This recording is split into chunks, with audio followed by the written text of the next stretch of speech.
You are all the time arguing against yourself. So how can you progress?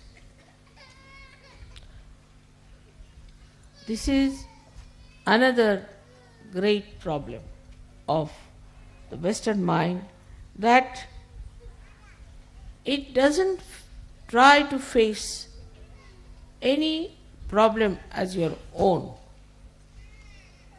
but go on arguing with yourself like a lawyer. See, there are two lawyers, one yourself, another lawyer.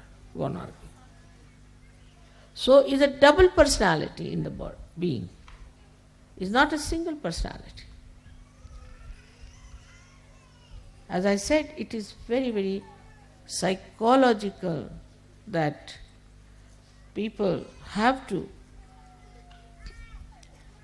take to this kind of a turn suddenly without understanding how dangerous it is.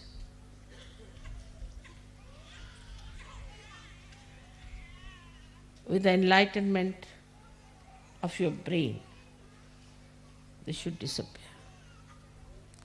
On the contrary, in Sahaja Yoga, it's very dangerous. Because you say something, you are a Sahaja Yogi. You are connected with the all-pervading power. Whatever you say gets connected. And it acts. It's very dangerous for you people not to realize that you are realized souls, and not to assume your own powers. Like, see, I have to say something secretly, then I must put my hand here and then say it, because it is connected to the mains. But supposing I keep it open like this and say something, it goes to everyone.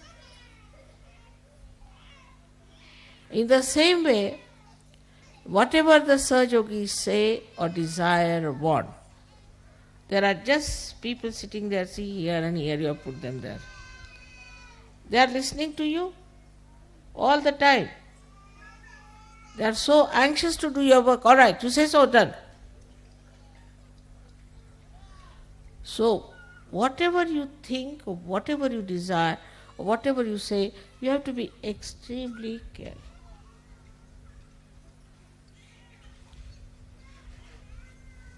And when, now, old people, all right, I can say that very conditioned, they have problems, But the generation that is here, most of them are all capable of improving yourself and making your brain straight by bringing it backwards to the forward.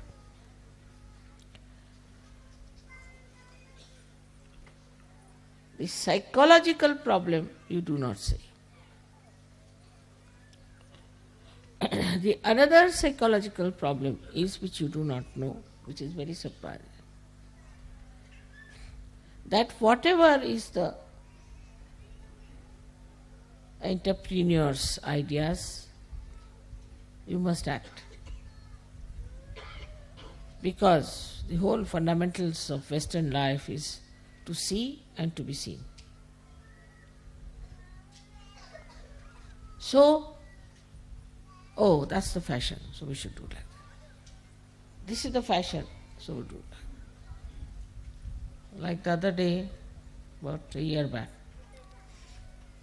I went to England and I found all the Sahaja Yoginis having their hair here. I said, what's this? So I asked an Indian girl, I said, what is this supposed to be? This is a new fashion. I said, what new fashion?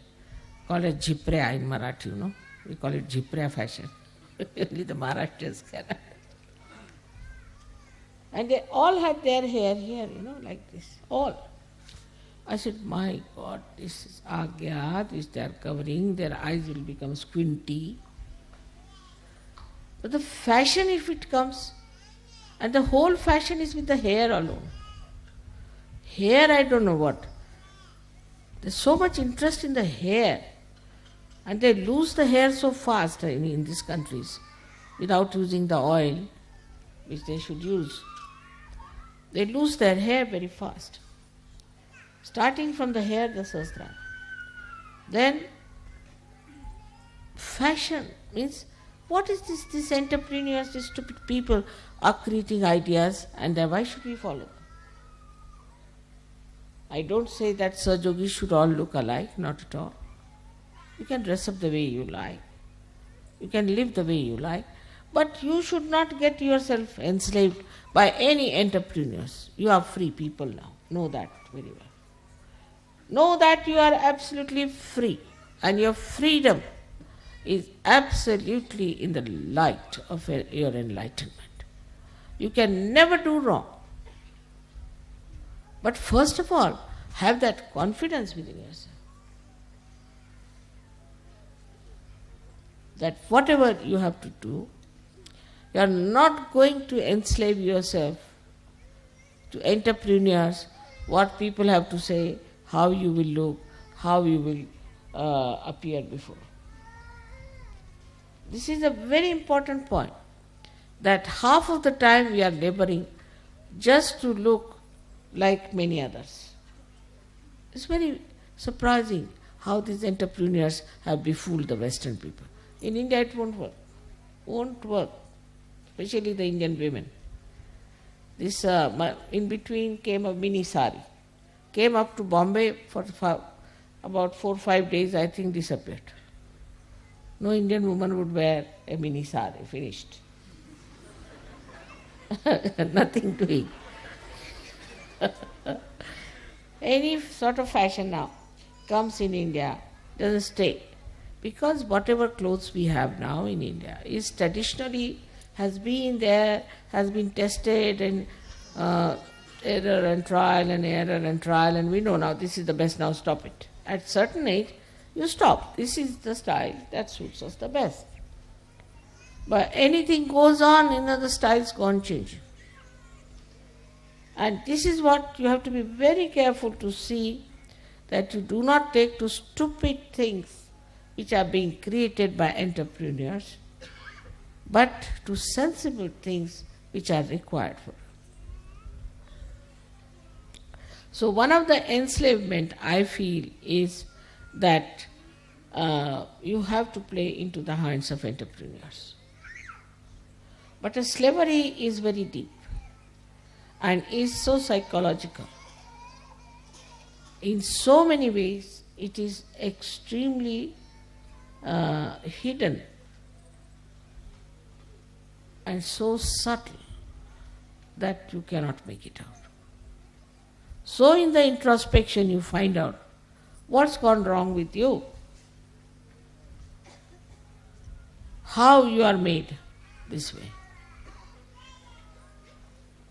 what's wrong in my own personality. It has come from all the surroundings and the way people have been putting ideas into my head. You should have your own ideas. You shouldn't worry what Plato said and what Socrates said and what this thing said. What do you think? After all, you are enlightened people.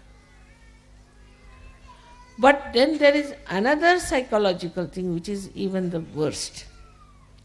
And that, Mother, if we are very sure, then we are putting up our ego. They are so much afraid of their ego that as if after some time they will take off. The ego will bloat so much that will take off. This is another fear people have, that if you assert, all right, this is what I want, this is the right thing to do, then I'll get off, so I don't want to say such a thing. I have an ego. So with Sahaja Yoga also certain fears have crawled in. One of them is that, Mother, I should not have any ego.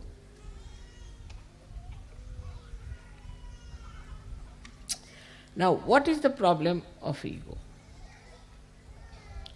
That also surprising despite all fear and everything. As a reaction to it, people have developed a kind of a protesting character.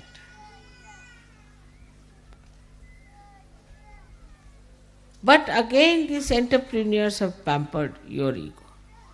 Like in the morning, you ask the child, "What will you have?" Then child say, "I'll have this." The mother has to run and get it, or she must keep everything in the fridge. In India, that's not the case. Whatever is cooked in the house, you better have. If there is no salt, all right, without salt, come along. Otherwise, don't eat, doesn't matter. In any case, you will eat. So when the disciplining comes within yourself and you understand this, then you do not say, "I desire only this, I desire only this." What you desire, you tell yourself. All right, you will not have it for 1 month, let's see.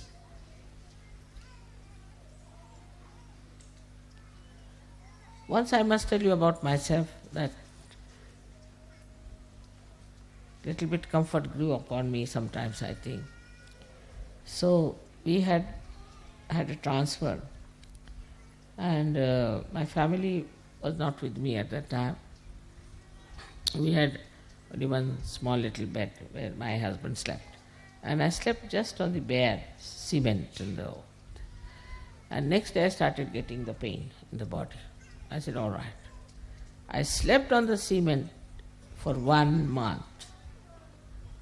On the cement you get pain, all right, sleep now. 1 month I said, I'm going to sleep on the cement. Then cement lost its power on me. Then might be the cement might be feeling the pain. So, that's what you have to do, is to master your mind. Now the problem only will come, what is the discretion, this ego will come up, mother. Because your ego, as I said, is developed by reactions, by protesting against things, and also by the pampering of the entrepreneurs. All right, whatever may be the reason, we are not going to psychoanalyze ourselves. But the fact is also we have an ego problem. Why? I have already told you that if a balloon is bloated many a times, it can easily be bloated. At the slightest air, it bloats. And that's why you are afraid that suddenly my ego might become so big that I may be like a balloon in the air somewhere moving. But how to get rid of this is to know that you are an enlightened soul. Respect yourself. Once you start respecting yourself, you will not fall into any traps of ego. Very simple. Respect yourself. You have to say, I am a Sahaja. How can I behave like this? After all, I am a Sahaja. A kind of a dignity that develops. And then you will start feeling shy of doing something that is stupid. Because ego makes you stupid, that's the point. Absolutely. So, now, if you develop this respect for yourself, I am a Sahaja. So I can't behave like this. I am a Sahaja. If you say like that to yourself, then you will be amazed that the dignity of a Sahaja will definitely keep you down to earth.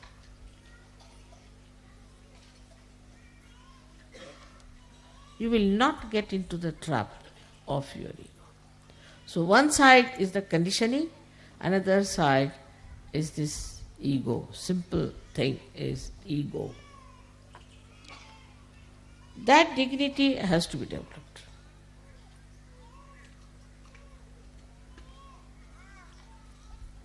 You'll be surprised, among animals there are maryadas. Like a tiger won't behave like a snake, and snake won't behave like a tiger. So we are now Sahajogis. We are tigers among human beings. We are lions among human beings, the highest. We are the highest human beings. It's not necessary to have 10 medals on your body to show that you are something great. But you are Sahajogis. You are Mahayogis. So develop that respect. And you will be surprised, the humility will immediately will walk into you. Humility. I have seen some Sahajogis sit like this, sometimes sit like this, sometimes if the left Vishuddhi is there, like this, right Vishuddhi is there, like this. But then you see yourself. Like a bridegroom has to dress up. And he remembers, I am the bridegroom. I cannot behave like other younger boys who will be there. I have to have my own personality. I am the bridegroom. I am going for my wedding. I cannot behave like all mother friends are there. You have to behave in a particular manner. So assume this. Still, we do not know that we are Sahajogis. Once we know we are Sahajogis, that dignity will develop within us, and with that dignity you will be amazed. You will also see what is wrong in your own country, what is indignified. Now, with whatever has happened in France, you can find out what's wrong with French laws. But French are more interested in drinking and eating and other things. So they never paid attention, let it be, what do you care for laws, let it be as it is, doesn't matter, who should bother about these things, it's nothing important. After all, if you can get something to drink. You go to any French village at seven time, you cannot meet anyone, even a drunkard. They are sitting inside and drinking. I mean, that's the main religion, main pastime. Next day with the hangover they come, so they see everything the other way down. Like this fellow, these journalists who went to India, they saw an iron gate and they thought this was the iron curtain of Hitler. Everything expanded, so big, crooked, because hangover, So the whole life in the West like a hangover. Either they see things too big or too small. They don't see things as they are. Now most of these things are written, which you will read, the psychology and all those things and the books. Mostly they are drunkards. If you see their lives, they have been drunkards.